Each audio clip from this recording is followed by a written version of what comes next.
Bem-vindo ao Papo Espírita, a espiritualidade na sua vida.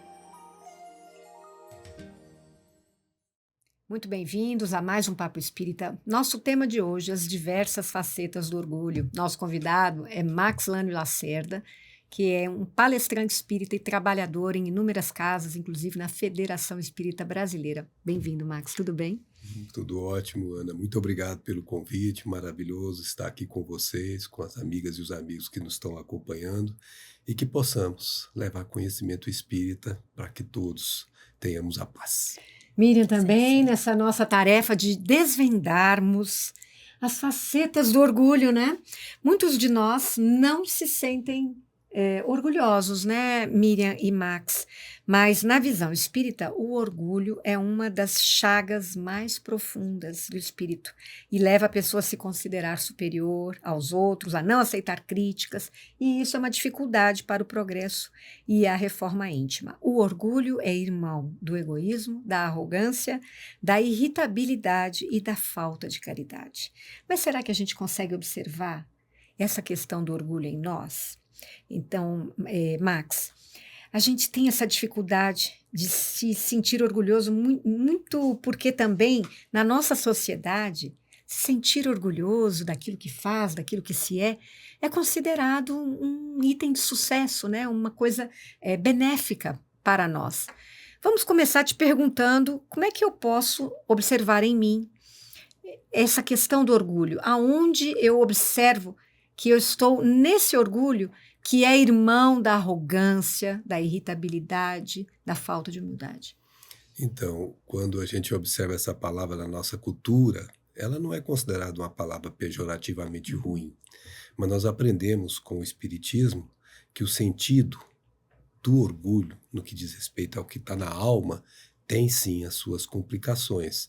Nós sabemos, por exemplo, que é o sentimento que isso expressa e não a palavra em si.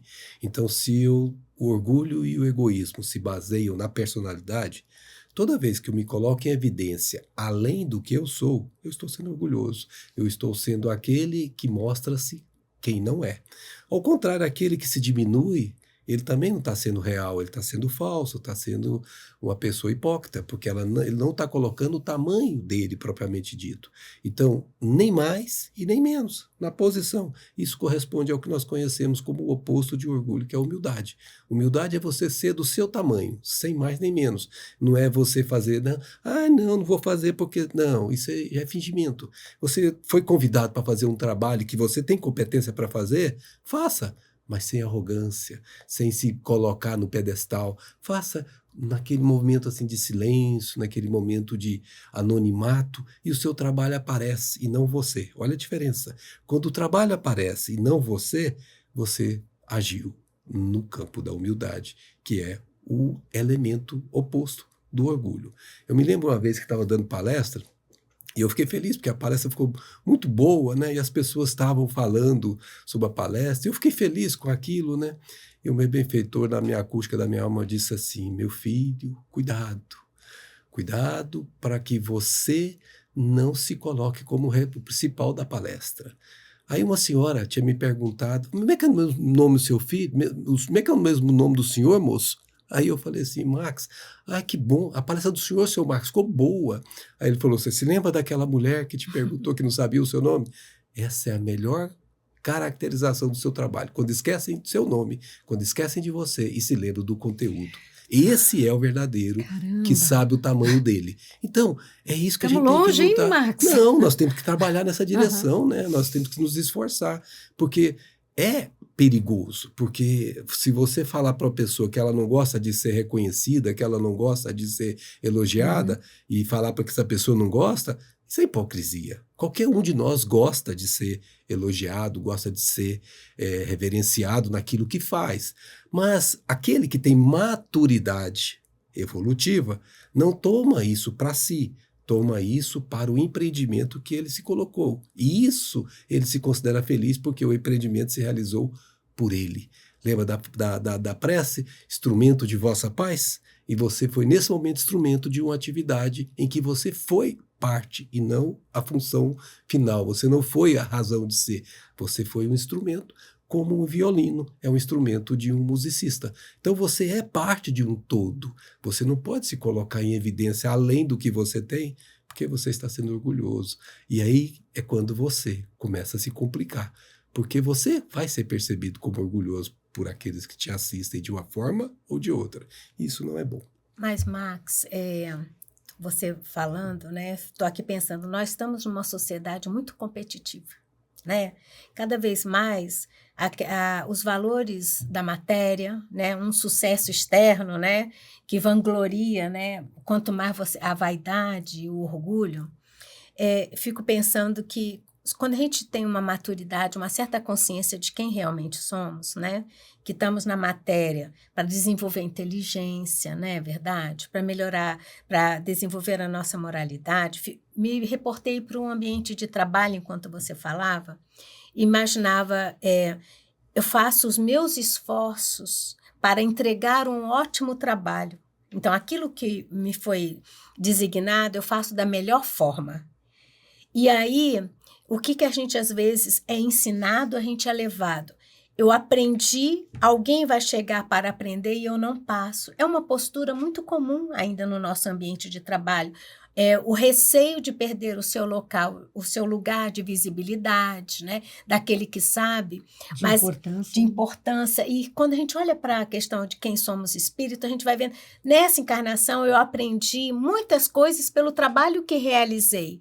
Aquilo tudo eu posso distribuir em forma de conhecimento, porque eu tenho um tempo determinado para ficar aqui. Por que eu não posso deixar um legado de que os outros também conheçam aquilo que cheguei, né? Então, eu queria só, na questão do orgulho, como é que a gente, numa sociedade em que a gente está cada vez mais distanciado das questões espirituais, né? Muito focado, né, na minha importância pelo ter, como é que eu começo a despertar? Como é que deve ser o despertamento dessa minha consciência de que mesmo no ambiente em que me impulsiona para o orgulho, como é que eu posso perceber que eu estou já no excesso? O ponto fundamental é que você ou traz bagagem já de outras experiências, encarnações anteriores, ou você nasce num seio que te ensina isso. Porque se você tem um pai que te estimula a ser competitivo, e você não tem como contraposição na sua bagagem, nas suas aquisições espirituais, o conceito oposto, você vai seguir os passos dele, porque o seu pai é seu guia nessa fase, é o seu orientador. Veja a quantidade de famílias que fazem isso com seus filhos, e eles se julgam felizes realizando isso. Então, combater essa condição depende da sua bagagem, depende do seu contexto familiar. Se você tem a felicidade de ter uma bagagem que já te dá condições de impor resistência a essas tentações de se colocar em posição que você não merece, não deveria estar, de destaque que você não realmente merece, você já tem condições de lutar contra essa competitividade do mundo. E a sua condição lá dentro pode ser aquilo que nós chamamos de influenciação silenciosa. Então, por exemplo, se você vai trabalhar com alegria. Todos observam. O dia está chuvoso, o dia está isso, está aqui, problema aqui, problema ali, as pessoas estão carrancudas, mas você está sempre alegre. Você tem prazer de servir. Você vai lá, você é remunerado, como todos os outros, mas você não faz só pela remuneração, você faz pelo prazer de executar, entregar um serviço que você foi parte dele. Você se sente ali como marca daquele serviço. E não faz isso para os outros verem. Você faz isso para você, sua consciência te aprovar. Quando você faz isso, as pessoas que estão ao seu lado, mesmo sendo competitivas, elas se incomodam. Você passa a ser um estranho no ninho. Por quê? Porque você não é como os demais. Alguns vão se incomodar e vão se enraivecer, porque você é contrário ao padrão deles. Outros, que já têm predisposições para esse mesmo caminho, vão olhar, poxa, mas olha como aquela pessoa faz, e vai se sensibilizar, e vai começar a rever como ela vinha fazendo, porque ela ia com a galera, ela ia com os demais, ela ia com o contexto da humanidade presente. E ela começa a perceber que não é isso, porque ela não estava se sentindo bem com aquilo. E quando ela vê você fazendo e começa observar você, ela começa a se sentir bem e ver você. Então você, anonimamente, silenciosamente, você influencia pessoas. Então o mundo, sim, o mundo ainda é muito materialista e continuará sendo por um bom tempo ainda. Nós estamos em transição planetária. Sim. E se você tem esses agentes do bem agindo silenciosamente, é aquele trabalho que a gente percebe que vai se instalando pouco a pouco nos corações predispostos. Os que não estão predispostos terão o seu tempo. Eles virão a ficar predispostos através das experiências que a vida lhes irá oferecer. Mas se você já é uma pessoa que compreende, ou porque traz as aquisições, ou porque a família te deu esse contexto, o lar espírita, ou o lar qualquer que seja, que te deu essas bases, você tem a obrigação de agir nessa direção para que os outros que estão perdidos não sabem o que fazem. Essa é a verdade. Porque se soubessem, não fariam, né? Porque o orgulho, na essência da palavra, ele enceguece. Você não se dá conta do que você está fazendo. Você se coloca numa posição e você está se vangloriando de ser aquela posição e você não enxerga mais nada além daquilo. Por quê? Porque aquela posição é o centro das suas atenções.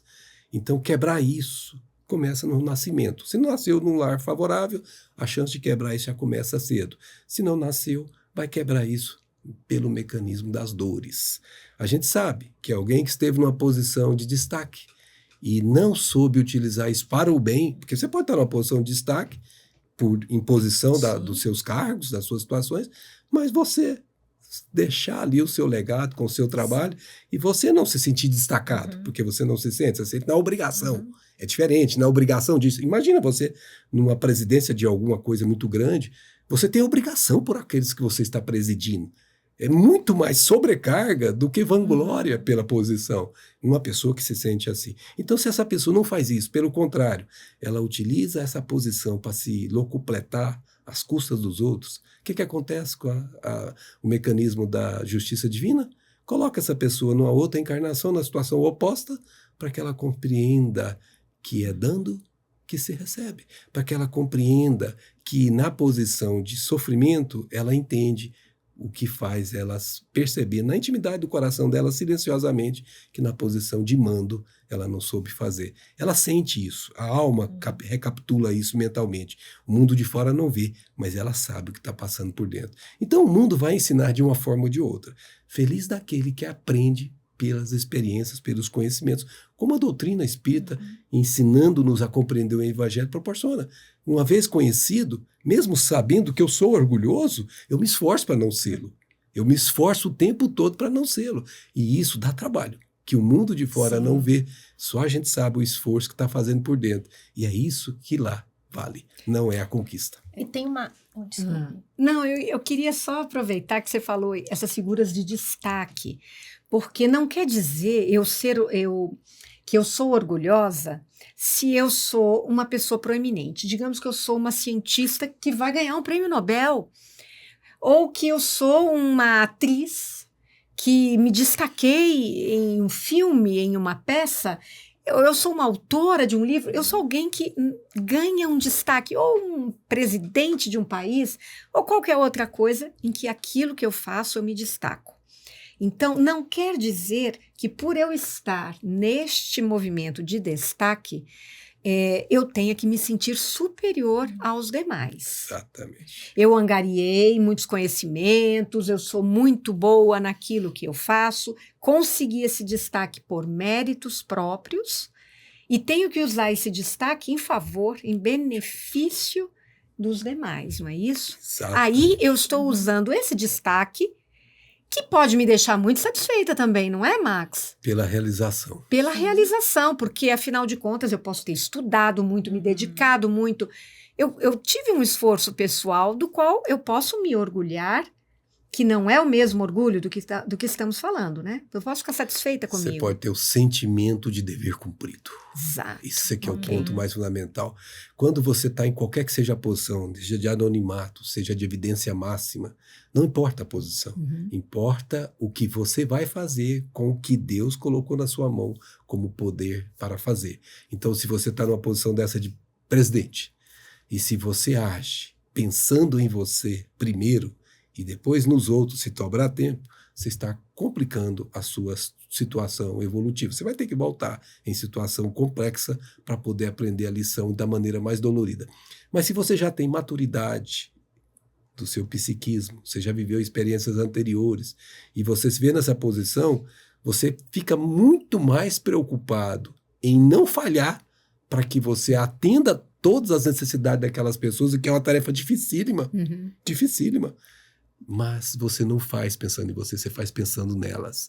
Você sai de você e entra na vida delas, na medida das suas possibilidades, do seu cargo. Porque você impacta também a vida dos Exato, outros. porque você vai influenciar de maneira direta, não é só influenciar por exemplos, você vai, às vezes uma decisão que você toma vai afetar pessoas de forma bastante dolorida ou de forma bastante feliz, sem fazer com que as pessoas tornem-se súditas daquelas bajuladoras, nem fazer com que as pessoas tornem-se odiosas porque o governo foi ruim. Não, fazer com que as pessoas se dignifiquem com as experiências, com o ensino, com as oportunidades de aprendizado, enfim, com tudo que ele pode oferecer para as pessoas crescerem. Esse é que é o ponto. E não tenham medo de mim, por exemplo. Nunca, né? porque o medo significa que você foi um tirano. Ninguém oferece medo se não tiranizou de alguma forma.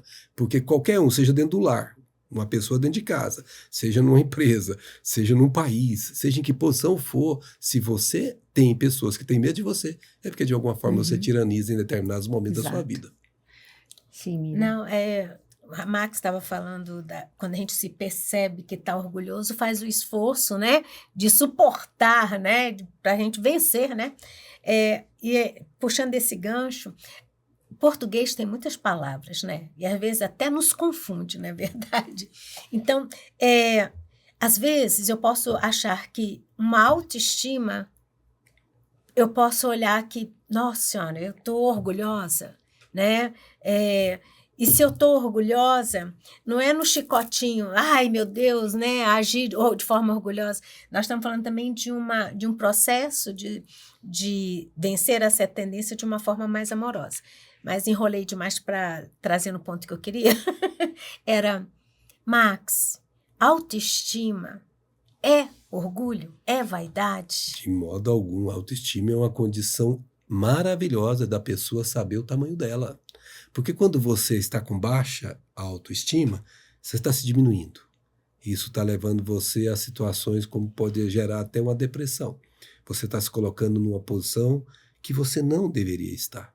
Quando você se coloca numa posição de autoestima superlativa, você está colocando numa posição que você não é pertencente a ela. Ela é irreal, é uma fantasia, é às vezes uma persona que você usa para ser reconhecida pelo mundo e se sentir bem com aquele reconhecimento que você sabe que não é verdadeiro.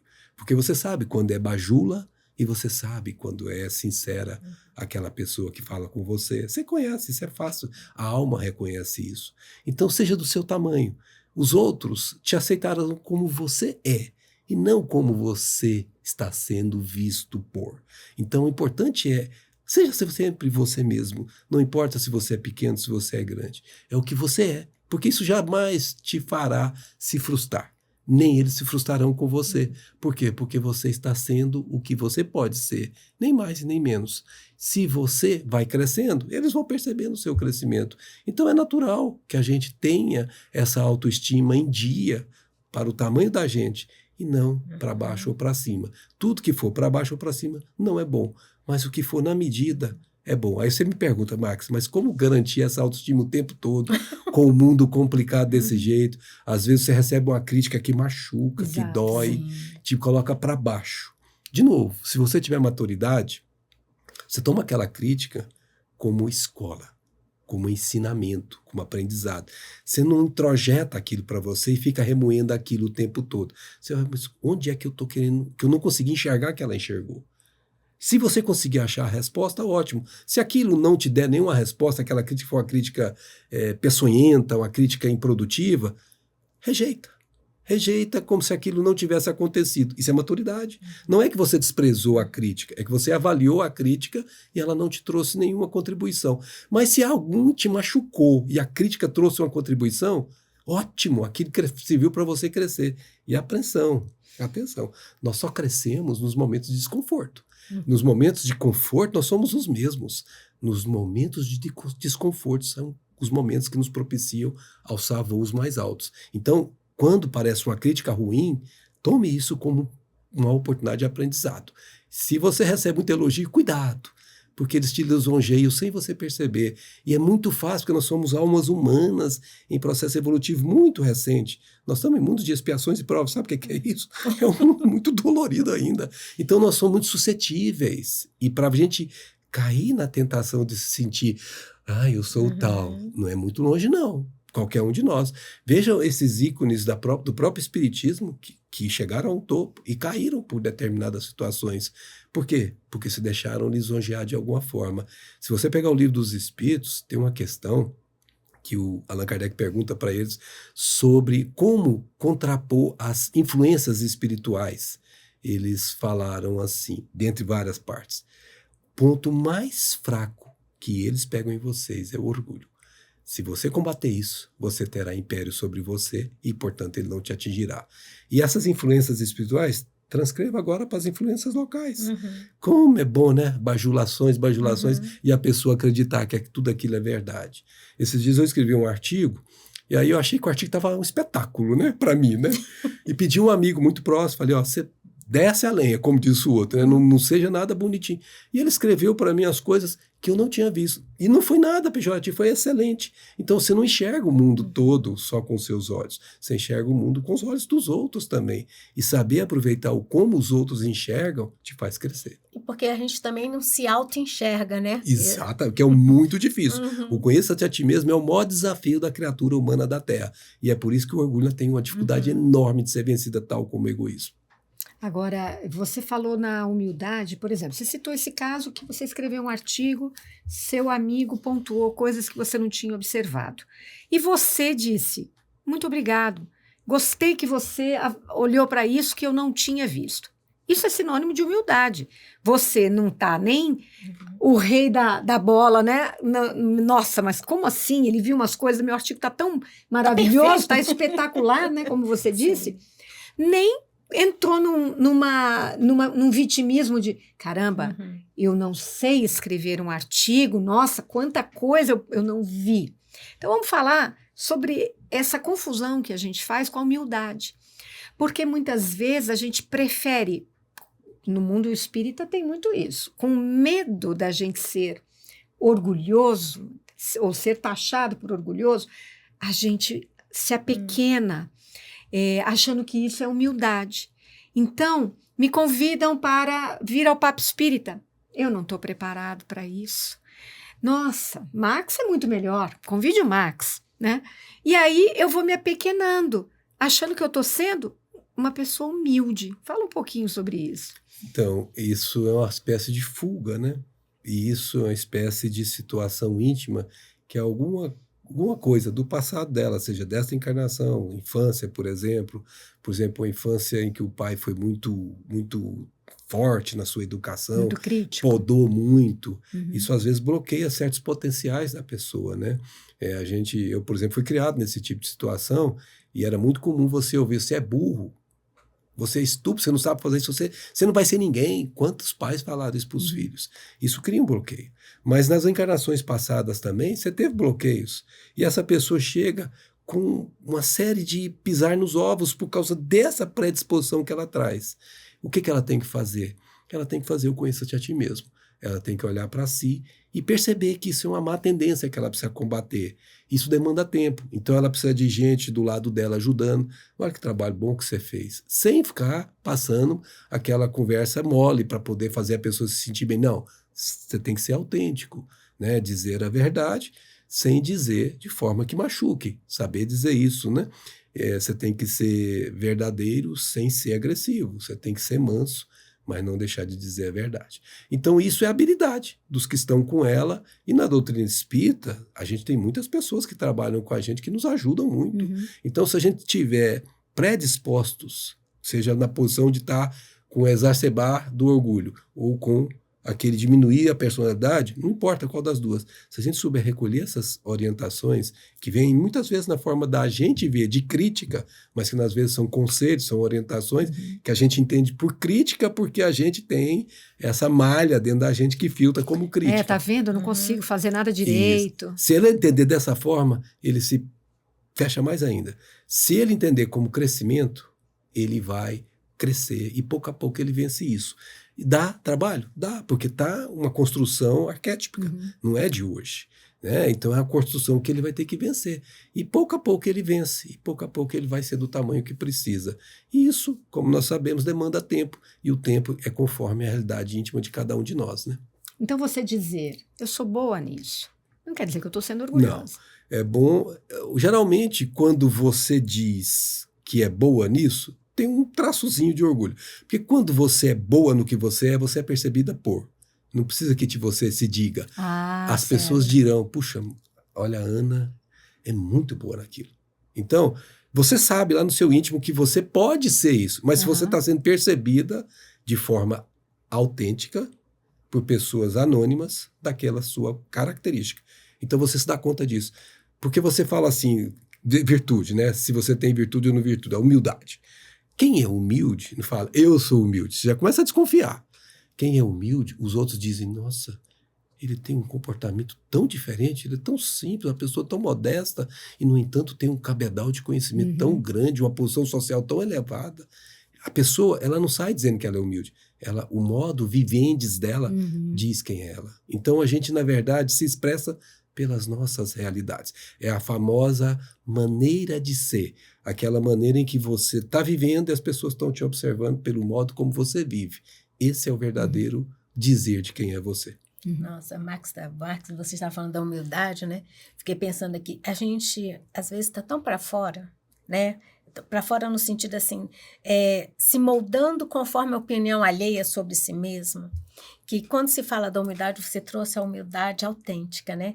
Muitas vezes, a gente às vezes pode ter um comportamento humilde, né? De não rebater, De não projeção. Por quê? Porque eu quero ser aceita, né? Então, eu me retraio, deixo de ser eu mesma, assumo um papel de humilde. Concordo com tudo. Para quê? Para não confrontar, porque eu tenho medo nesse confronto de deixar de ser vista, tem uma vaidadezinha aí. Então, Porque às vezes, o que eu quero colocar assim, é assim, Max, uma coisa é a gente ser autêntico, ter a humildade autêntica que você trouxe, outra coisa é a gente perceber que a gente às vezes tem um comportamento de humilde que não é humildade, né? Então, só para dar uma ressaltada. Porque, na até verdade... orgulho isso, né? Porque, É a faceta. Na verdade, são conivências. Né? A gente está agindo por conivência. Quando você é quem você é, todo mundo te reconhece como tal. Quando você não está sendo, as pessoas falam, essa não é você. Então, você é sempre o mesmo, nas horas boas como nas horas ruins. Para ser aceito pela sociedade, eu posso não entrar em conflito com, mas os meus modos de ser serão o mesmo. Vamos pegar o problema dos bullying. Você tem bullying nas escolas, tem bullying dos adultos, tem bullying na sociedade como um todo. Nas redes sociais. Nas redes sociais. O que significa isso? A pessoa não aceita a outra como a outra é, e como isso conflita com o que ela é, que é problema dela, ela ataca. Porque é a forma como a força ainda age. São espíritos, com todo respeito, que ainda não têm a maturidade psíquica avançada para entender o outro como o outro pode ser e não como o outro ele gostaria que fosse. Então essa realidade não é a do mundo. E é muito perigoso eu fingir quem eu não sou para fugir desses conflitos. Mas isso não significa que eu tenho que ser afrontoso, que eu tenho que provocar. Não. Significa que eu tenho que ser autêntico, viver como eu estou, de maneira em que eu consiga saber intimamente, ter a tranquilidade de colocar a cabeça no travesseiro, que eu não machuquei ninguém, que eu não falei nada para magoar ninguém, que eu fiz o meu melhor pelos outros, mesmo quando os outros não compreendessem, na minha intimidade, eu sei que eu fiz o melhor. Isso me dá paz de espírito. Isso me dá, mesmo com os ataques, com os achaques, com os problemas que virão, eu consigo vencê-los. Como diz Jesus, eu venci o mundo. E quer um que sofreu mais ataques do que Jesus, tem de bom ânimo. Então esse ter bom ânimo é você ser você, porque ânimo é alma. Vem da palavra alma. É você ter a sua alma legítima como ela é. E o seu tamanho é esse. Se gostam de você como você é ou como você não é, você não pode mudar isso. É você. Agora, o que a gente faz na sociedade, você tem toda a razão. A gente se reveste de uma tal de persona. A gente passa a parecer quem a gente quer ser para ser aceito, e esconde a verdadeira personalidade que só conhece quem convive com a gente. Vovó tinha uma expressão que dizia assim, quando eu ia casar: meu filho, antes de casar, como 1 quilo de sal com a menina. Para você Sim. saber com quem você vai casar. Então você, E na ela verdade, com você, né, Max? e ela, lógico, porque, aliás, muito mais ela do que eu. Meu irmão disse... Sejamos humildes. Meu irmão disse assim, ela é corajosa, meu irmão, ela é corajosa. Então, se a gente conviver com as pessoas, a gente descobre quem elas estão por trás daquela persona. Então, essas aparências, elas são de pouca duração. Se a gente tiver entrave mesmo de lidar com as pessoas, e se você quer construir amigos, seja você. Porque isso aí é uma oposição para não ter amigo. Porque você foi uma pessoa que, na aventura dela, pode ser interpretada como falsa. Né? Agora, para quem não gosta de si próprio, é duro ser quem se é, né? Porque eu não aceito quem eu sou, então eu tenho que fingir. E isso é tão inconsciente, né? A gente quer fingir, aí a gente adota personas de sucesso, personas de humildes, para eu me colocar, ser aceito, porque eu mesmo não me aceito. E é um né? processo de vitimização, né? Isso, aí eu queria entrar nesse ponto. A gente tem uma hora que a gente é assim... É o Max quem causa isso em mim. Eu agi desse jeito porque o Max falou desse jeito comigo.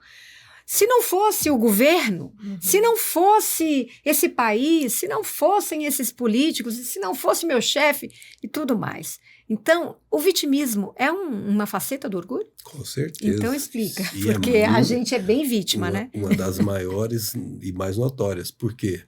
Porque é um problema da pessoa, que ela projeta no outro, projeta no mundo, projeta nas situações externas. Eu ouvi uma pessoa uma vez dizendo, uma pessoa bem próxima, dizendo assim, mas que horrível esse passarinho cantando. Eu fiquei pensando assim, meu Deus, como é que pode ter um passarinho cantando sem ouvido?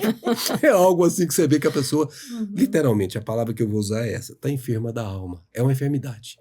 Ela precisa de terapêutica, ela precisa de ajuda, ela precisa não de crítica, de reprovação, ela precisa de amigos que possam ser com elas verdadeiros, para que ela pouco a pouco sejam verdadeiras com eles, e aí um ajudando o outro, ou amigos ajudando-se, eles vão crescendo juntos, porque é um processo que é como se você tivesse um copo de água suja. Você precisa colocar água limpa para aquela água começar a entornar e limpar. Se você não colocar novos conteúdos nessa personalidade dessa pessoa, nas relações que ela está tendo, você não vai conseguir ajudá-la e ela vai se fechar nesse mundo que constitui uma fuga. Tudo que ela está fazendo na psicologia é chamado de fuga.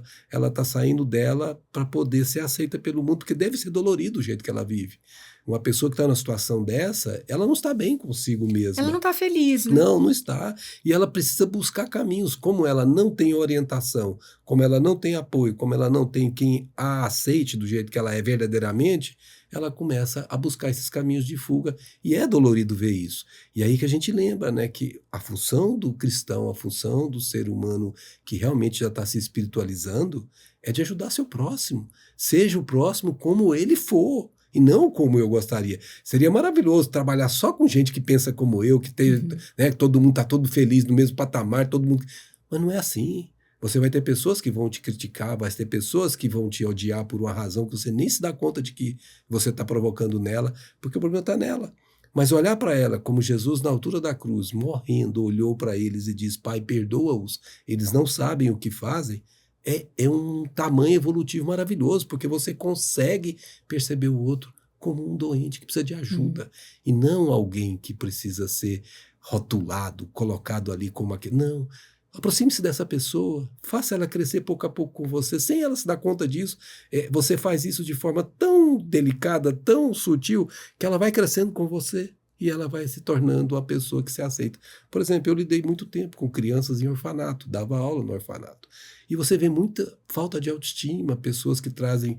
pessoas que foram crianças. Vítimas de violência. Violência sexual, violência física, de todo tipo que você imaginar a gente encontrou. E essas pessoas, se elas não tiverem essa diluição desses traumas, sem que as coisas tenham que ser assim mentirosas, né? Não, isso não aconteceu, não é isso, aconteceu. Mas vai diluindo isso de maneira que ela compreenda que é mais motivo de sofrimento não é ele, é quem fez. Se ela compreender que quem sofre é quem faz o mal mais do que quem recebe, ela vai perceber que, pouco a pouco, aquilo que ela recebeu será para ela um conteúdo de crescimento e não um conteúdo de revolta, de mágoa, de ressentimento, de querer vingar, porque isso tudo são facetas do orgulho. Você se ressentir, porque o ressentir é você sentir de novo o que você sentiu e sentir quanto você nutre isso. E se você encontrar alguém que te ajuda a não sair por esse caminho, e esse alguém chama evangelho, alguém que carrega o evangelho em si, você vai ver que perdoar é libertador. Sabe, eu tenho uma pessoa que ela é uma adulta e ela confessou só para mim, ela disse para mim, Max, eu nunca contei isso para ninguém, que ela foi abusada pelo próprio pai, nem a mãe dela nunca soube, e ela estava traumatizada, o próprio pai ou um tio, não me recordo agora, eu fiquei na dúvida aqui agora, se era um tio ou um pai, e ela tinha aquilo muito, ela não conseguia perdoar, e aquilo causou nela dramas íntimos muito complicados, e só depois de muito tempo ela conheceu o espiritismo, ela começou a entender. Ela teve um dia, que é o ponto de inflexão que eu chamo, que ela olhou para ele com piedade, com compaixão, porque ele era o agente do mal, ela sofreu o mal, ela conseguiu viver com isso, ela poderia sair disso. Agora, como é que ele sairia? Como é que ele conviveria carregando a culpa? Ela foi a pessoa que vai, de uma forma ou de outra, se livrar disso. E ele, como se livrará? Então, quem faz o mal não deve ser objeto de querer se vingar dele, porque você se nivela. Quem faz o mal deve ser objeto de você olhar para ele com compaixão, porque quem faz o mal é um doente da alma, é uma pessoa que não sabe o que faz, porque uma pessoa em sã consciência, em espiritualidade normal, sã, faz o bem, porque a nossa natureza é divina. A nossa natureza não é de fazer o mal, é de fazer o bem. Toda vez que a gente faz o mal, perceba isso. Qualquer coisa que você faça que não está em harmonia com esse sentimento que você carrega dentro de você, você causa um mal-estar. Você põe a cabeça no travesseiro, você não está bem. Alguma coisa que você falou para alguém, que você, mesmo que não tenha sido intencional, mas você fica mal com você pelo que você fez com o outro. Se o outro ficou mal com ele, você não sabe, mas você ficou mal com você. Então esse é o maior drama. Então tentar ensinar essas pessoas de que não é acusando-os, não é colocando neles o problema, mas fazendo essa depuração com essa certeza de que ele irá crescer com essa experiência, fará com que ele pouco a pouco se livre disso. E é uma tarefa difícil? Claríssima. Para quem está sofrendo isso, você está falando assim, você está falando aí de fora. Venha viver meu mundo. São, às vezes, encarnações para mas isso. Aí é que está o que nós chamamos de segundo mandamento. Se a gente realmente ama o outro, se a gente quer o bem do outro, seja o outro quem for, especialmente se são esses próximos que cruzam os nossos caminhos em determinados momentos de nossas vidas, se a gente pudesse acoplar a eles sutilmente, a gente vai dando elementos sem que ele se dê conta e daqui um pouco ele se livra disso. E parecia que foi um passe mágica. Não foi um passe de mágica, foi uma convivência saudável, uma convivência de amigos mesmo, sabe? Que o bem mais precioso que a gente pode ter é amigo, que a gente confia 100%. Esse tipo de amigo que se aproxima de uma pessoa dessa, ajuda ela a sair desse buraco. Nossa, o que você trouxe é tão importante. Estou aqui pensando, né, nos nossos núcleos familiares, né? Certamente vamos encontrar alguém que está nessa faixa, né? E o que nós estamos conversando, que você nos trouxe muito bem, Max, é que o orgulho, não é para a gente agora, olha o papo espírita sobre orgulho, olha como você é orgulhoso, você tem que melhorar. Nós não estamos falando isso, porque o melhorar, a mudança é do outro. O que nós estamos trazendo é ferramenta, entendimento para aquele que convive com o orgulhoso, né? Como é que ele lida com isso? Porque a gente também ainda tem muito do orgulho na gente, né? Não é só o outro que é orgulhoso, claro, né? Então, eu acho assim, é importante, tudo isso que você trouxe, ainda mais agora, né? Você colocou, como é que a gente consegue lidar, né, com alguém muito próximo, com quem a gente ama, e que agora a gente está vendo, nossa, ele é orgulhoso. Mas não tem problema ele ser orgulhoso, é como eu lido com o orgulho dele, né? E o quanto eu consigo transformar o orgulho que também há em mim ainda, né? Com certeza. Nós todos estamos no processo de aprendizado, né? Um pouco que você avançou não te livra da condição de orgulhoso. Você está um pouquinho mais consciente de que é orgulhoso. Porque como você vai corrigir algo que você não tem consciência de que você possui? Como é que eu vou corrigir meu orgulho se eu não trabalho nessa direção? Né? A questão é quanto eu me esforço para poder evitar que esse câncer que, como os espíritos chegaram a chamar o orgulho e o egoísmo de câncer, que a sociedade tem. Enquanto a gente não destruir isso na gente, a gente não consegue se elevar. Falta muito, né? Com certeza, porque É uma estrada. se você pegar o que nós temos na nossa realidade evolutiva, você tem um degradê. Você tem um mundo de primitivos, que nós éramos bem da caverna, bem ancestrais nossos que já fomos, um mundo de expiações e provas, um mundo de regeneração, que nós estamos fazendo uma transição para ele, já fizemos uma transição do primitivo para o mundo de expiações e provas, e estamos fazendo uma transição para o mundo de regeneração. Depois desse, é que vem um mundo chamado feliz, que não é ainda 100%. Depois desse é que vem o chamado mundo celestial, que você não precisará mais da matéria. Mas nós estamos aqui, nesse degradê... segundinho. Isso. Mas tem um bocado de gente que está mais para lá, e um bocado de gente que está mais para cá, e uma esmagadora maioria que está aqui. Então a pergunta que você tem que se fazer toda vez que você lidar com pessoas, com que alma eu estou lidando? Elas estão aqui? Ou elas estão aqui? Se elas estão aqui, o que eu falo para essa aqui não serve para essa aqui. É igual filho. Tem um filho que você precisa puxar, tem um que você precisa empurrar. O que você fala para um machuca, o que você fala para outra estimula. Qual é a característica das almas que você está lidando? Então você falou de uma pessoa da sua família. Ter essa consciência disso, saber que ele não pode dar mais do que ele está conseguindo dar, te faz atender essa demanda de ajudar. E você tolera, não no sentido de tolerar, não aguento mais menino, não é nessa tolerância que nós estamos Tolera falando. reclamando. A tolerância é aceitá-lo como ele é, mas ajudá-lo a ser melhor, como você está sendo ajudado para ser melhor também. Essa consciência de que tem um elo, que o mais forte tem que ajudar o mais fraco, é que nós temos que ter. Não significa que eu sou mais forte do que ele, que eu sou mais, tenho mais forte do que eu. E esse elo é o elo que nós estamos fazendo. O amor a si mesmo e o amor ao próximo é esse conjunto. A gente tem reconhecimento quando ela falou, eu sei que eu já posso fazer isso, não é que eu sou bom, eu já dou conta.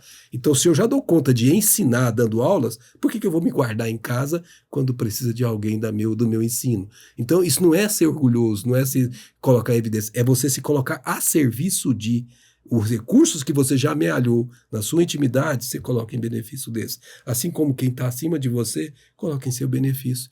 Pensa nos seus benfeitores. O quanto essas criaturas de Deus trabalham em nosso favor. Eu fico pensando, se tivesse problema cardíaco, já tinha infartado há muito tempo, tá certo? Porque olha a quantidade de vezes que esses homens, essas mulheres, esses espíritos que estão aí nos ajudando, nos assistem. Quantas e quantas vezes eu já fui beneficiado de forma notória, que não tinha como eu falar que teria sido de outra maneira. E a gente está vendo eles anonimamente trabalhando em nosso favor. O que nós podemos fazer o mesmo aqui? E eu quero entrar, que o nosso tempo está esgotado, mas eu ainda quero entrar em duas facetas do orgulho, que é a culpa e a indiferença. A culpa, a gente tem observado que é aquela cristalização do meu arrependimento e eu não faço nada com aquilo. Só que aí, ele tem uma faceta de orgulho no sentido de que eu não me perdoo pela pessoa que eu era ao executar alguma coisa que eu feri alguém e me sinto culpada. Ou feri a mim mesma, né? E me sinto culpada por aquilo. Estou cristalizada ali. E a indiferença é quando eu, de repente, é tão difícil eu lidar com tantas dores ao meu lado que eu me fecho, né, e tento não sentir nada ao meu redor. Fala um pouquinho sobre isso. Então, são questões de orgulho? Todas as duas. As duas, todas né? as duas, sem a menor dúvida. A culpa é quando você não consegue ver saída. Você extrapolou a sua estrutura psíquica. Você não consegue lidar com o que você fez. E se você não tem maturidade espiritual, você entra num círculo vicioso. Você não vê saída. Quando você, seja porque foi ajudado a ver saída, isso a gente faz muito em reuniões mediúnicas com pessoas que perseguem, por exemplo. Quando ele consegue perceber que naquele momento em que ele enquistou-se em si mesmo, ele se isolou do mundo, ele, por exemplo, não tem mais contato com os afetos que ele tanto amava, um pai, uma mãe, um filho querido, uma alma querida do coração dele, essa pessoa ela não consegue mais ver mais nada. Quando alguém quebra isso, sobretudo pelo afeto, aparece alguém, ela começa a perceber que ela errou, mas que ela pode reparar. E ela sai do que se chama culpa para remorso. Desculpa, para arrependimento. Porque culpa e remorso, complexo de culpa, sinônimo.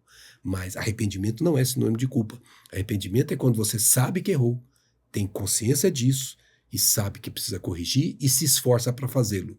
Isso é arrependimento. Aí você está saindo do que era o orgulho, que te levou àquela situação de fuga, você se fechou em torno de si mesmo, e você sabe que você pode ser tão grave que lá no livro Libertação do Espírito André Luiz, você pode transformar-se numa monoideia tão forte que você vira um ovoide. Você já ouviu falar isso? Sim. Terrível. Então você percebe que uma pessoa pode chegar a esse extremo, mas se alguém conseguir romper isso, trazendo horizontes novos, sobretudo pelos afetos, porque o que faz a gente transbordar, o que a gente tem de bom, é o afeto.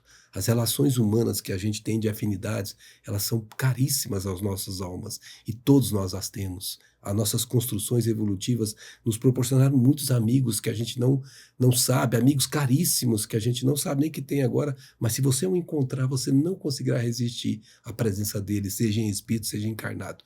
Porque esses ajudam a gente a fazer aquilo que nós falamos no bloco anterior, que a gente vai ter ajuda silenciosa que nos acorda para sair desse enquistamento. Saiu do enquistamento, vai dar trabalho. Isso chama espiar, vai sofrer o que fez. Tem como fugir disso, é da lei divina. Vai ter que reparar. Cada ceitil que você tirou, você tem que colocar.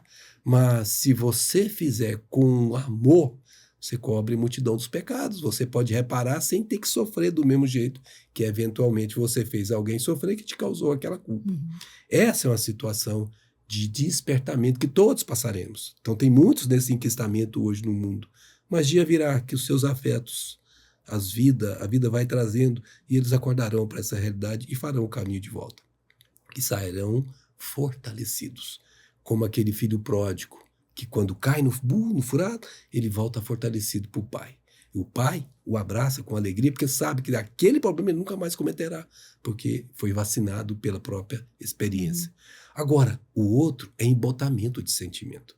O outro é quando a pessoa finge intimamente que não tem nada com aquilo. A indiferença. A indiferença. Esse é gravíssimo, porque esse vai ser aqueles casos que você agora há pouco falou da vitimização, daquela pessoa que projeta nos outros os seus problemas, porque ela literalmente recalcou o problema em si. É pior do que o outro da culpa. É pior, porque está lá, sem solução ainda, aguardando o momento de aflorar. Vivo. Pode passar 30 encarnações, está vivo em você. Quando aflorar, vem com a força que vai ser dolorosa a culpa dele. Então, esse é pior do que o outro.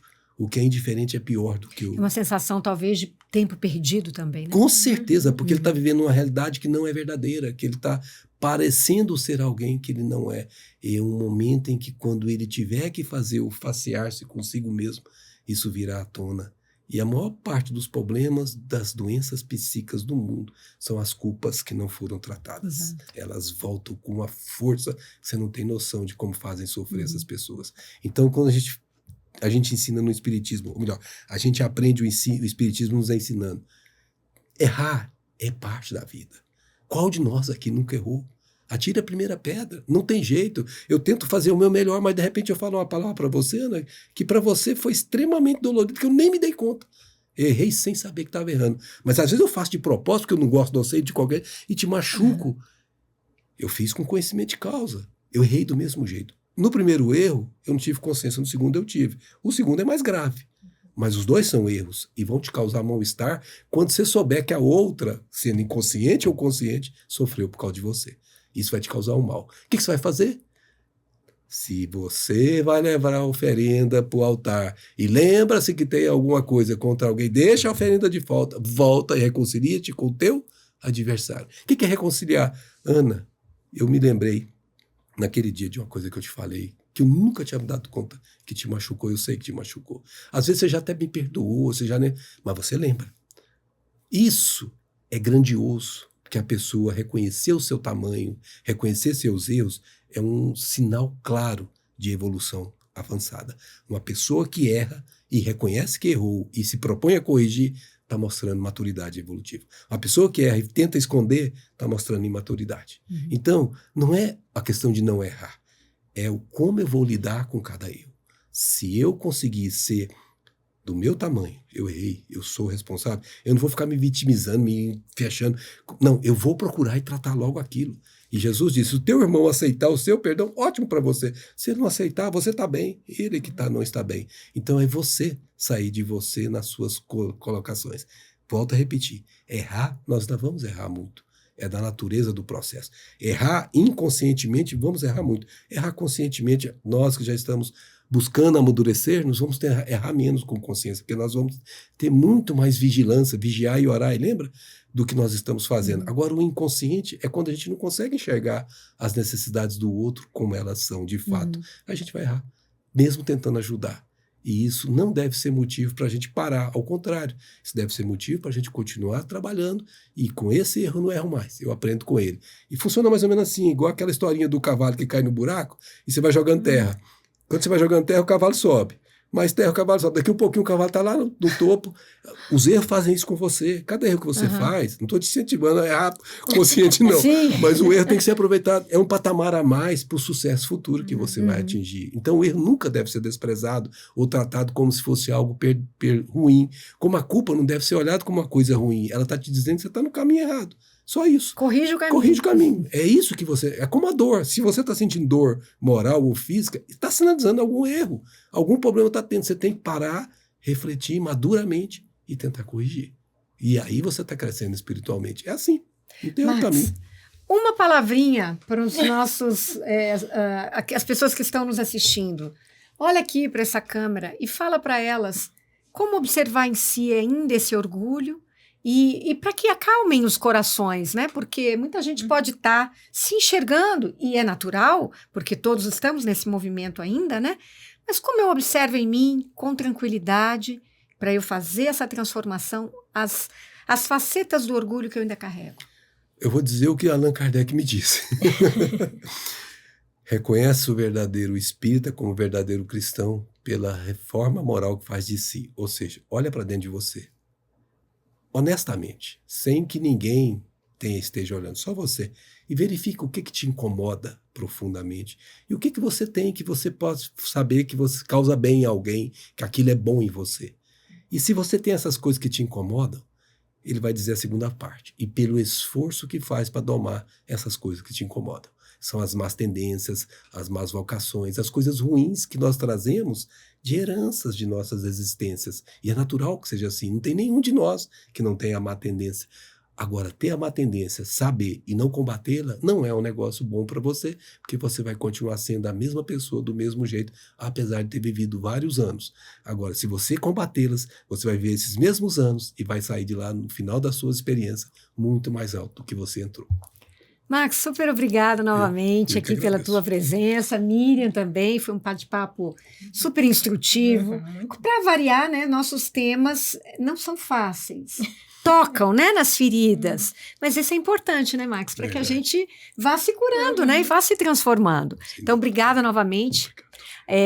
Você gostou desse tema? Não deixe de compartilhar, não deixe de deixar seu like, é muito importante que vocês assistiram. Coloquem o like, às vezes a gente vê centenas de visualizações, poucos likes. Isso não é bom para o nosso algoritmo aqui, que é um algoritmo do bem. A gente quer colocar esse conteúdo no YouTube de cada vez mais pessoas. E comentem também, digam lá o que vocês acharam. A gente vai ao ar pela TV Comunhão. Tem a nossa playlist Papo Espírita. Procura a gente lá e maratona. Muito obrigada e até a próxima.